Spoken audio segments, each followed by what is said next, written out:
Hi, it's Mom. Today's going to be a little bit longer video, but now that I've got my fancy editing app, I'll cut it and put it together. But I'm going to make pecan pie today with a homemade crust. I always make my crust in the food processor. If you don't have one, you can do this by hand, but truthfully, it's much easier just to buy it at the store. It's hardly worth the effort to do it by hand. Okay, I'm going to use 9 or 10 tablespoons of butter. So you're looking at a stick and just a little bit extra. And then I always cut them up just a little bit, throw them in there. It doesn't have to be perfect. You'll see recipes that tell you to grade, freeze it and grate it, and it doesn't have to be that particular. So throw your butter in. There's 1 1/4 cup of flour. I'm just going to toss that in. And then I'm going to run this until it's kind of crumbly.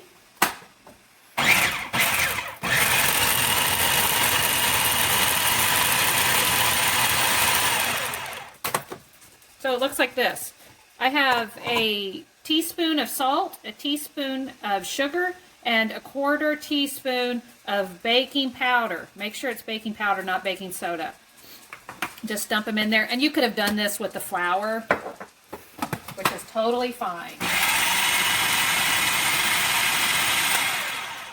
Now, I'm going to take the sleeve out, and I'm going to start putting ice water in here. It doesn't have to be ice water, but it's kind of makes it less sticky if you use the ice water. It's just easier. But if you don't have any ice, just use cold water. It's not that big of a deal. And then I'll just start putting that in there until it starts coming together and it forms a ball.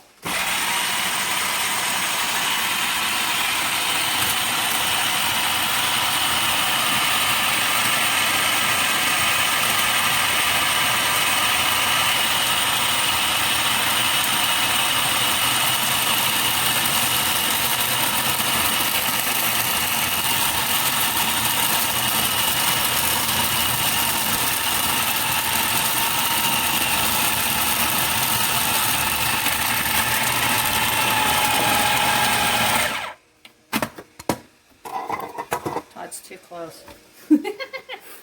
So I'm gonna just take it out right now. It's got a little bit, I put a little bit too much water in it, I think. It's a little sticky. So no big deal. I need some help, babe. Uh-oh.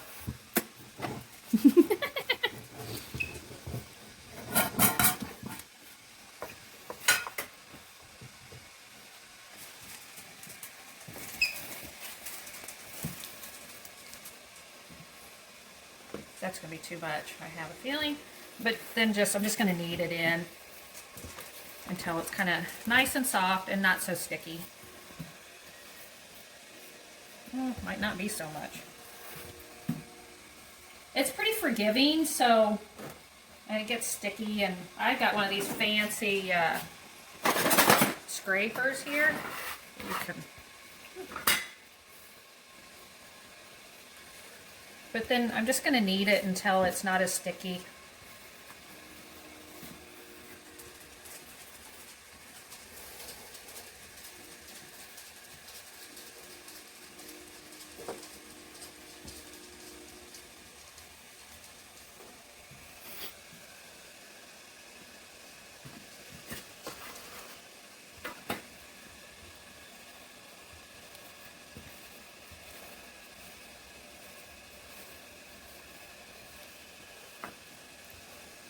Okay. And then you can actually, they'll tell you to refrigerate it. And I'm going to do that for a while. I think like the recipe I had, it said to refrigerate it for 2 hours. I can't always think that far ahead.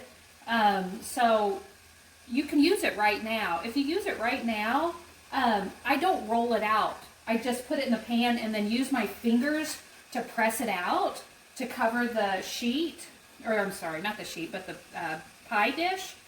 If you refrigerate it, then you'll be able to roll it out with a rolling pin, and I'll show you that in a little bit. But I'm just going to wrap it in some saran wrap. And throw it in the fridge while I'm throwing. So now we're going to assemble our pie, the pecan pie. I have a half a cup of butter, just out of the fridge. If you want to let it soften, that's fine. If not, it's not that big of a deal, one way or the other. Guess I could throw that away. Half a cup of sugar, and I always use raw sugar, so it's kind of that yellow tan color. I'm just going to cream those together.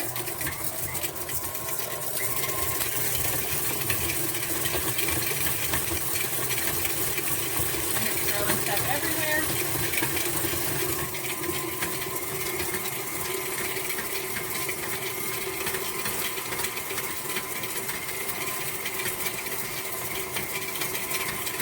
I end up using about a teaspoon of salt. I think the recipes are usually a little less than that, but I like that extra salt in most sweet recipes, so I use a whole teaspoon. And a teaspoon of vanilla. I don't really measure it that much. About a capful.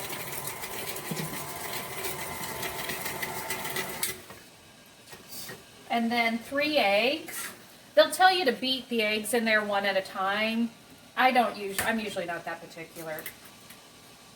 If a recipe is that fussy at my house, it doesn't get done. So I've never had anybody complain about it. Because they all know better.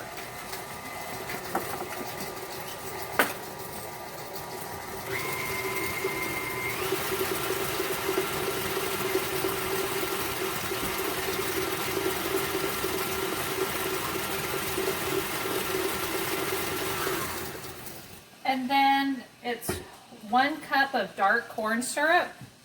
You can use dark corn syrup, light corn syrup. It really doesn't matter that much.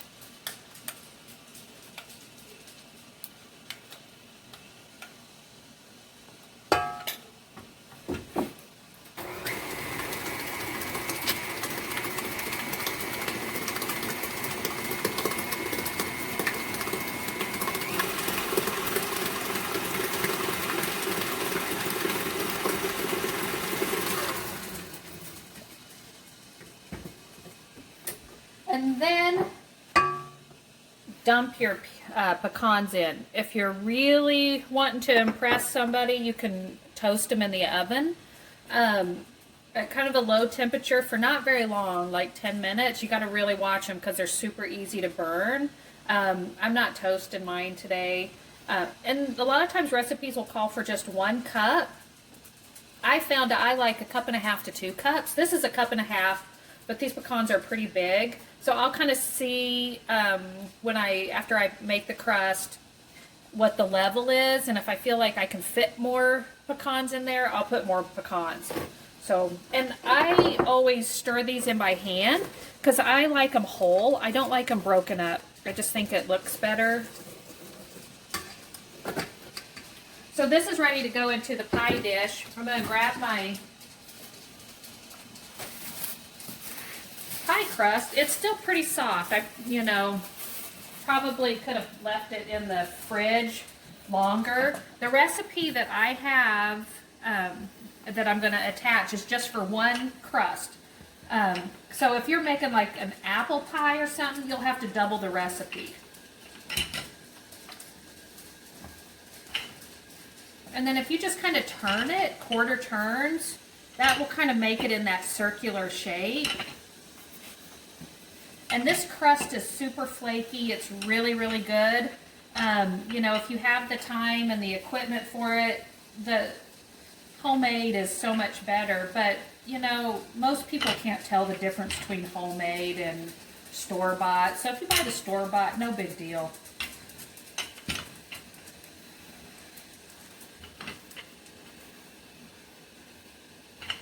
And this really won't, it's not like a dough with yeast, so it's not really going to raise. So, just roll it out to the thickness that you want the pie shell.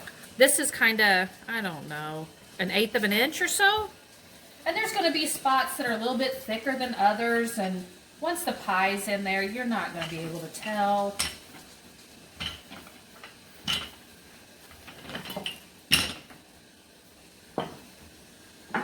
So I'm using a 9-inch pie pan. I'm just going to throw that in there.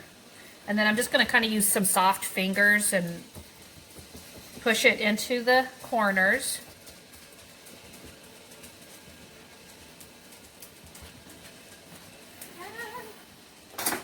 Got a knife here. I'm just going to cut the edge off.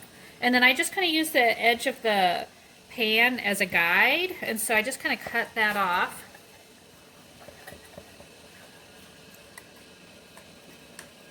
It doesn't have to be perfect.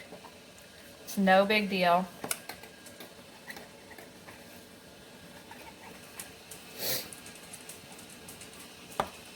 You got a little left over that you can put butter and cinnamon and sugar on and throw it in the oven if you want. And then a lot of people, there's lots of different ways to finish the crust. I always use my fingers. I've seen people use forks and just press the tines of the fork in around it. But I just use my 2 fingers, thumb and first finger, and my forefinger, and then I just go around and pinch the side. Super easy. It doesn't, it's not going to be perfect, and I kind of like that it doesn't look perfect. That adds to its charm.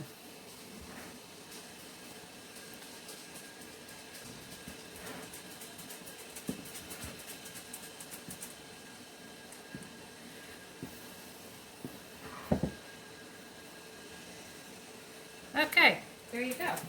And we're going to pour this pie in here.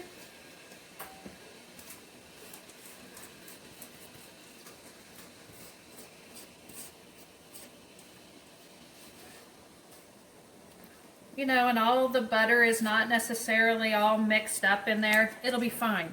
Once it gets in the oven and heats up, nobody will know. The other thing I like to do is, because what will happen is the pie crust will brown before and get too brown before your pie gets done. So, you see, sometimes you'll see people take aluminum foil and go around the edge of the pie pan, which is fine, but it's kind of a pain to do. I just pinch some foil and put it over the edge, kind of like that, once I put it in the stove. And then about 35 to 40 minutes in, I'll just take it off to kind of finish browning the edge of the pie crust. Oh, and then, just a second. Somebody has moved my shelf. I'm going to move it back down to the middle. It might have been me. Be careful. You do not want to spill this inside your stove because it's all sticky and it'll be a pain to clean. And then I just kind of tint the foil of it like that. Bake it at 350 for 50 minutes and I'll show you the finished product. So I think my pecan pie is ready to come out. It ended up cooking about 60 minutes. And about, when there was like 15 minutes left, I took the foil off of it so that the edge of the pie crust could brown up. And you're supposed to cook it until a toothpick or a knife comes out clean. And so there you go. I got this fancy stick that I use, but there you go. Perfect pecan pie. Thanks, guys.